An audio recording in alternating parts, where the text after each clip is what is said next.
along here were bypassed and the road was moved. But the big change came after the 1600s when somebody invented arterial drainage. And the very marshy land down here was a big problem. It comes up in the notes about Castle Warden, how swampy the land is in the valley just below us here. And it was impossible to build a road that would last through the winter. So what they would do is cling to the ridges, or as close to the ridges as possible. Same theory as the Escarida and the Schliemore. And the main road to Cork would have followed along here. From 1714, they have built a proper turnpike road with modern engineering. They have new drainage techniques, and it moves down basically to where the N7 is now. And all those inns, those important inns, the Old House in Kill, the Black Church Inn, all of those where the horses were changed for the mail coaches. That sort of was the glory period for them, and that from the 1690s on to the 1700s. The turnpike came in the 1700s, 1714 I think it was from memory. I'd say the road had moved down a little bit before that, but up till the time, and I'd like to, we can't verify this, but up to the time that William Reid was selling beer on the side of the road, this was the side of the road that he sold it on. And the armies were marching. This was the way to Limerick, and you had huge armies, 30,000. I mean, bigger than the Irish army is now. You had 30,000 soldiers marching, and 30,000, more than 20,000 on the other side marching to participate in the battles of Limerick, battles of Athlone. And they would have passed along the road, and if someone selling beer might have made a few bob along the way. I did say that I would talk a little bit about townland names in Kildare. We have the most English townland names in the country. The only place that has more English origins for their townland names is Dublin. And it just shows how early in the process Kildare was colonised. We've only got 8 valleys in Kildare. That's one of the lowest for any county in Ireland, and we've 372 with town. Somewhere in we have Pluckstown is the next townland up over from here, but loads of people will know lots of them. Richardstown, Barberstown.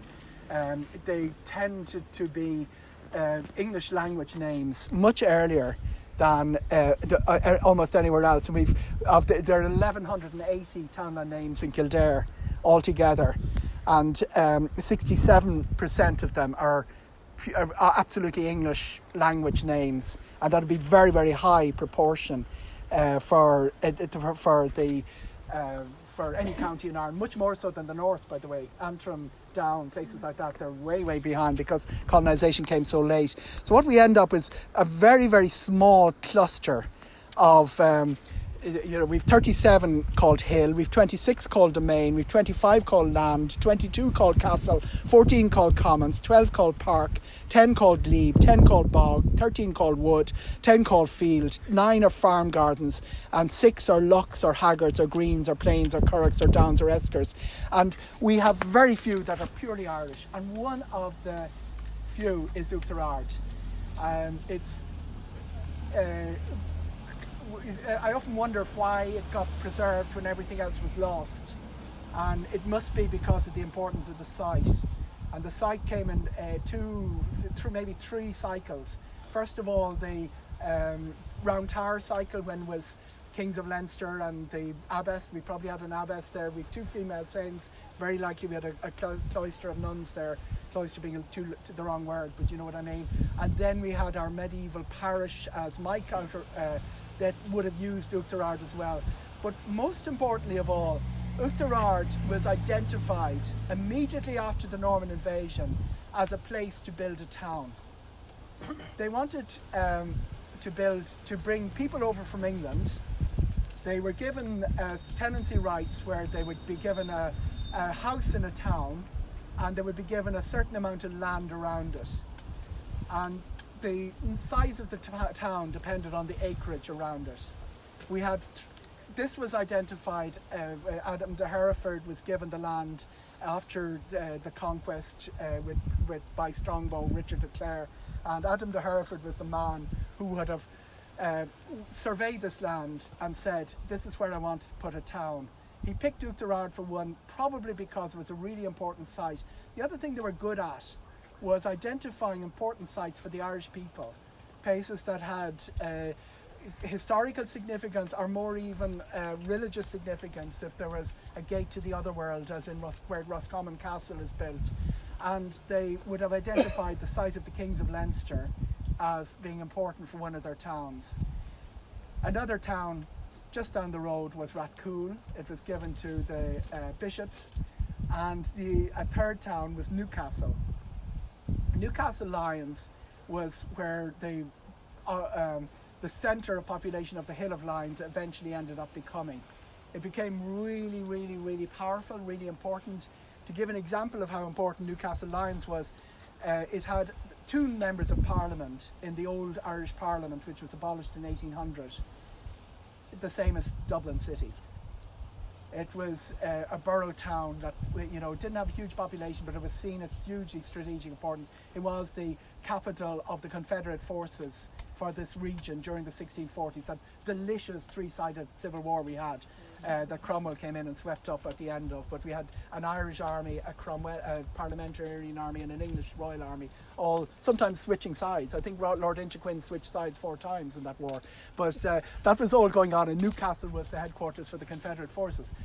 Oughterard, it was going to be one of the big towns of Ireland. And we look around now and say what happened. I don't think it lasted very long, and what all we can see about the remains of the abandoned town is in this field here, and it's not even very clear.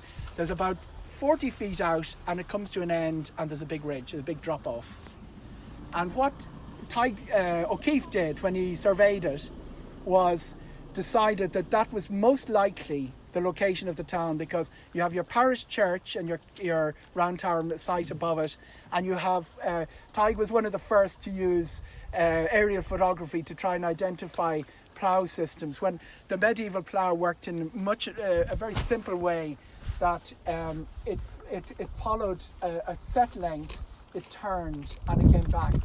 And even up till the 1830s, the Ordnance Survey maps in the 1830s, you can identify medieval ploughlands around here by the shapes of the fields, when they do that sort of S thing rather than the straight across block fields that became fashionable later. But Tighe actually would say that at the end of the ridge, over decades, generations, hundreds of years, the earth piles up. So you can actually see a plough ridge in that field. And the interesting thing was it was quite new at the time, the 1980s, when he published that paper. And Tighe himself expected a tsunami of people finding ploughlands all over the length and breadth of the country, but very little else happened. It's certainly not been researched since. So Oughterard is now seen still, Oughterard and Castle Warden are still seen as the archetypal samples of medieval ploughlands in Ireland. But it's not that we're the only ones, it's just that people haven't looked hard enough elsewhere. So our abandoned town of Oughterard, this is probably the city centre, and the Crossroads goes up to our round tower here. Remember the wooden church, there was no stone church in the 1300s. The road down to Castle Warden, which is a bit marshy, probably that's as far as it goes. Castle Warden's really interesting, it's probably a subject for another day. Michael is very expert on Castle Warden, the history of Castle Warden here. But what we're going to do is we're going to go through John's farmyard and go out to see the castle, because that was probably the extent of it. We had a question here, why was the castle not built on top of the hill? Because it wasn't a defensive castle, it wasn't a war castle. It wasn't all of that Disney stuff with the princess and the tower.